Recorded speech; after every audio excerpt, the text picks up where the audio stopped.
Hey SPHL fans, welcome to the video and thank you for watching. It's truly appreciated. So back to our regular scheduled programming here.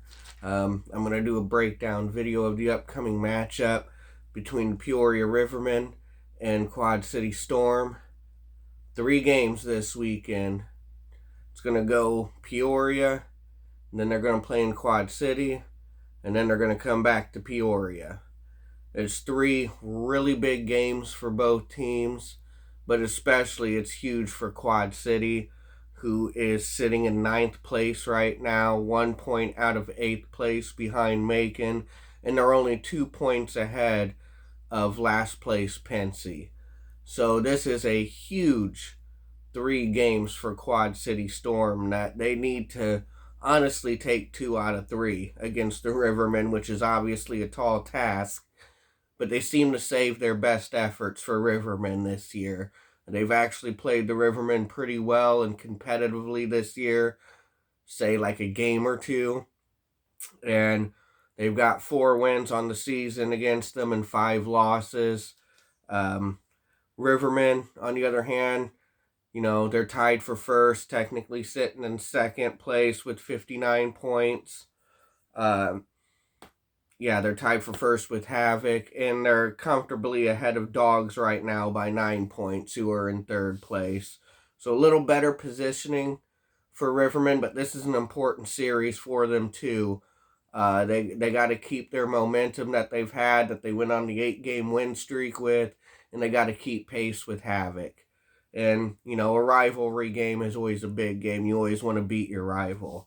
So this is going to be a big series and a very physical, entertaining series, I have a feeling. Going through some of the numbers, the Rivermen's record right now is 27-6-2-3. Like I said, 5-4 against Quad Cities. They've played 38 games this year. Quad Cities got 2 more games played on the year. They've played 40. They're 16, 22, and 2, below 500, obviously, and 4 and 5 versus the Rivermen as well. Going over some of the numbers again. Goals for with the Rivermen. They're first in the league with 152. Team with the second most goals for is the Huntsville Havoc at 144. So 11 goals ahead of Havoc. And goals against is only 86. Rivermen are the only team that doesn't have at least 100 goals against them in the league. The second closest team to that is again the Havoc, and they've allowed 103. So, that tells me we got a pretty good team defense, and we've had some good goaltending going on to not even be in the 90s yet with goals allowed. And Havoc, who's a pretty damn good team in their own right, has allowed 103 themselves. So those are outstanding numbers. Quad City Storm, they only have 118 goals for, so a little behind Rivermen, I would say. And goals against is 142. That's quite a few, if you know what I mean.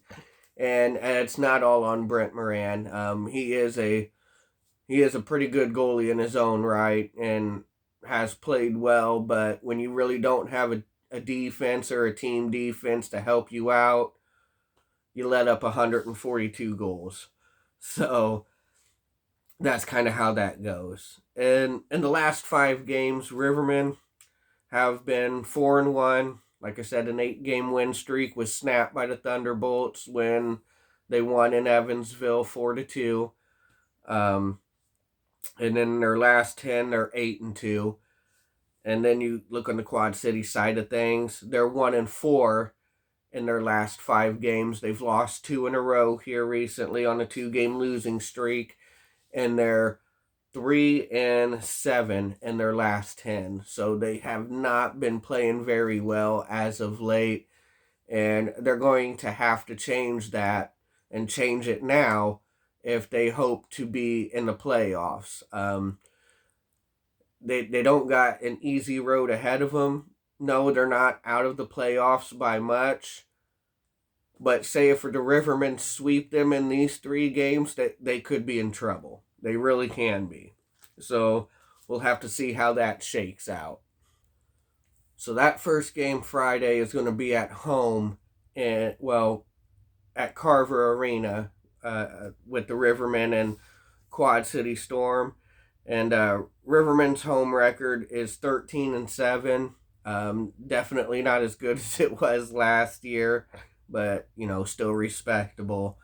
And the road record for Quad City Storm is 5-14. So not so good on the road, which bodes well for Rivermen, not so much for Quad City Storm.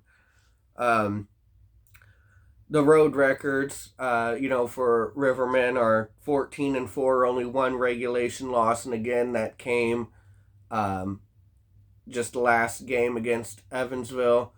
In Evansville, obviously, 4-2, and the home record is 11-10. So really, Quad City Storm is only one game above 500, even at home. So yeah, that's when we traveled there Saturday. It's not like they got a daunting home record that we have to worry about. Some of the special teams numbers, again, Rivermen rank among the tops in the SPHL in that category. Power play. They've gotten out of 151 chances, they've scored 42 power play goals for 27.81%, and at home they've scored 25 of those power play goals out of 77 attempts for a 32.47 success rate. So it's not a good idea to put Rivermen on the power play at Carver Arena. So keep that in mind, Storm.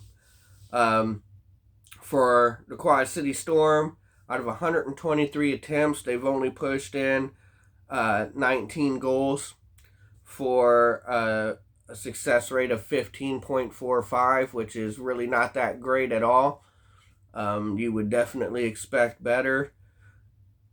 And on the road, they're 11 for 60 at 18.33%. So they have a little bit better of a success rate on the road while on the power play.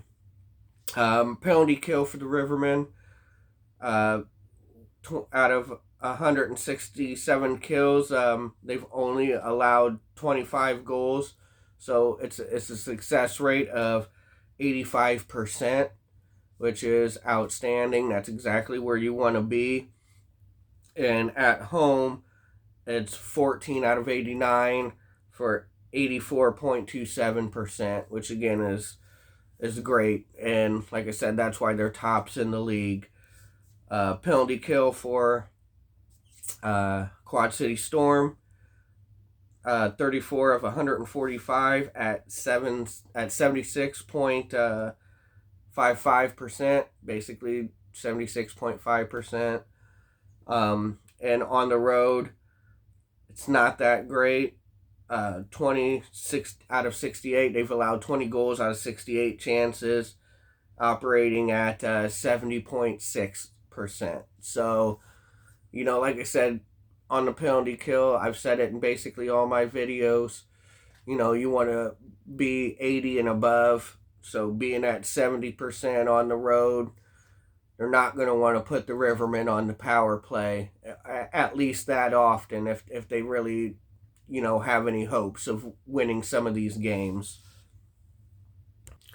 We're going to go over briefly some of the leaders on the team and their numbers. When I read off their numbers, keep in mind it's going to go goals, assists, then their total points.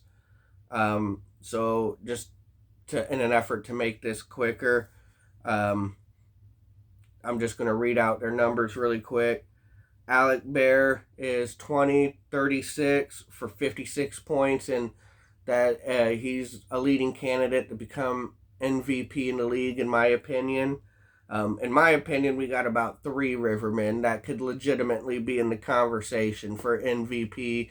And I'm not just saying that because I'm a Rivermen fan. If you look at the numbers and the body of work they've put forth in this season, you would kind of be a fool not to consider them or have them in the conversation in the MVP race. You also got Jordan Ernst, just 1 goal away from 30-29, which leads the league, 12 and for 41 points. Again, I would say Jordan Ernst is in the category of that MVP, also scoring 5 goals in 1 game against the Thunderbolts. And then you got Zach Wilkie, 12, 34 for 46. And, MVP is kind of like a forwards award, kind of like MVP is a quarterback award in football. Well, it's kind of the same deal with hockey. Usually MVP goes to a forward, but I do think Zach Wilkie should be in the conversation for that. He leads defensive players across the board and everything, and he's even has better numbers than most of the forwards in this league. He's just had an outstanding year. He tied a record for getting 4 goals in a single game himself. And he is a defensive anchor on this team, leading the league and obviously the team in the plus-minus category. A few players that I would look out for on the Rivermen, though, as well, to do pretty well is Carlos Forneris and Michael McChesney. They both had pretty good years in their own right and are up there on the Rivermen with points as well. Jumping back over to the Storm, their leader by far is Leif Matson, who's having an MVP type year himself. 24, 30 for 54 points. And then you got Whelan Parrish, who's 11, 30 for 41. That's pretty outstanding for him. And Johnny Witzke, 8, 10 for 18. Those are their leaders pretty much and leading numbers for them. Tommy Seacoast pretty much has the same exact numbers as Johnny Witzke as well, who's the captain of the Storm. Some players that I think need to step up in these 3 games against the Rivermen, outside of like Dylan Fournier, is Mike Moran and Tyler Van Doon. I think that's how you say it. I'm not sure, but you need to see some production out of those guys to kind of help, the typical like Leif Matson and Whelan Parrish and stuff like that. The Storm's got to have other contributors outside of Leif Matson. I mean, Leif Matson will probably get his points against the Rivermen, but he needs some help. He can't do it by himself. Goaltending, we just got Dyson Skinner back. He did get waived and has from the ECHL and has rejoined the Rivermen. His record with Macon was 6-7-1, and he had 1 shutout on the year. His goals against average is 2.60, and his save percentage is .921. So pretty good numbers for Skinner considering he played in Macon. And Jack Bosted will be our other goalie, who has not lost a game since joining the Rivermen. He's a perfect 5-0, and 0 shutouts, a goals against average 1.95, which is pretty impressive if you ask me, and a save percentage of .91. He's been outstanding since coming up from Athens Rock Lobsters, and he's really filled that void with Latinovich being injured and Colby Muse being called up to the ECHL. So, again, we got still a pretty good pairing of goalies that can get the job done. As I said before, Brent Moran has had a great year for Storm and is a great goalie himself. I'm not a big fan of his attitude. I think he complains a little too much, especially to officials. And I've seen occasions where he's shown up teammates and stuff on goals. So I'm not a big fan of his attitude, but the man has talent at goalie, and he is a very good goalie. Um, his numbers are 13, 10, and 1 on the year. He's got 2 shutouts. His goals against average is 2.95, and his save percentage is 9.16. So, again, he's got pretty good numbers considering the team he's got in front of him, which does not play good on special teams and really doesn't have a good team defense. And they turn the puck over quite a bit. So when you take all that in consideration, Brent Moran has some pretty impressive numbers, honestly. Um, Ronnie Slamankis is the backup. He's 2-5-1, 0 shutouts. A goals against average is 3.78, and save percentage of .896, which really is not that great, honestly, even for a backup. But again, you can't put everything on him. Some keys to the game is for the Rivermen to play physically, but a controlled physicality. You don't want to take undisciplined or unnecessary or just really mental error mistakes on the hits. You don't want to go too far, but you need to play physical. You need to finish checks and take them when the opportunity presents itself. Draw calls out of the Storm, kind of rattle the Storm's cage a bit, kind of throw them off their game, bait them into taking a few calls, and then take advantage on the power play when you do. And what the Rivermen really need to do is play a full 60 minutes because the Storm is fighting for their playoff lives. So they're not going to quit or give up, and they're going to keep attacking the Rivermen. So the Rivermen need to play a full 60 minutes, especially considering how we just lost Renat Dadajanov to the ECHL call up. We still got Chase Spencer that is not probably going to come back anytime soon, up at the ECHL. And Josh Martin is on the IR as well, so he probably won't be in any of these 3 games. And he is a key player on the defense for us.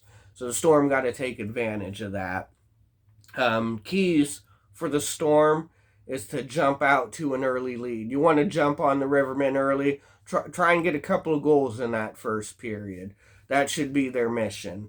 Have sustained pressure as well. You want to pressure the Rivermen, and you don't want to let up. If you do, that's letting the Rivermen back in the game. So obviously you don't want to do that. And team defense. Your team defense has got to be way better than what it's been all season. And you really got to step up and help Brent Moran and Ronnie at goal, especially Ronnie. You really got to step up and help them if you hope to take 2 or 3 from the Rivermen. So anyways, that's what I got written down. Those are my keys and numbers of the game. Like I said, this series is a pretty big series for both teams, but especially for Storm, who are literally fighting for their playoff lives. They've really got to take 2 or 3, and she honestly hope for a sweep, which is just not going to happen. They're not going to sweep the Rivermen at all, but it's going to be hard enough to take 2 or 3. But it starts with this game 1. Like, they really need to come out for their morale and take this game 1 in Peoria, and then when they go to Quad City for that game 2, they obviously need to win at home. They need to take that game in Quad Cities and not let Rivermen win. So yeah, we'll see where the Storm end up in the point standings after these 3 games. It's going to be tough for them, really tough. And like I said, Rivermen are just playing great hockey right now while Storm's not. So with that, I'll go ahead and wrap it up. I'll see you at the next puck drop, and I always keep it Rivermen style.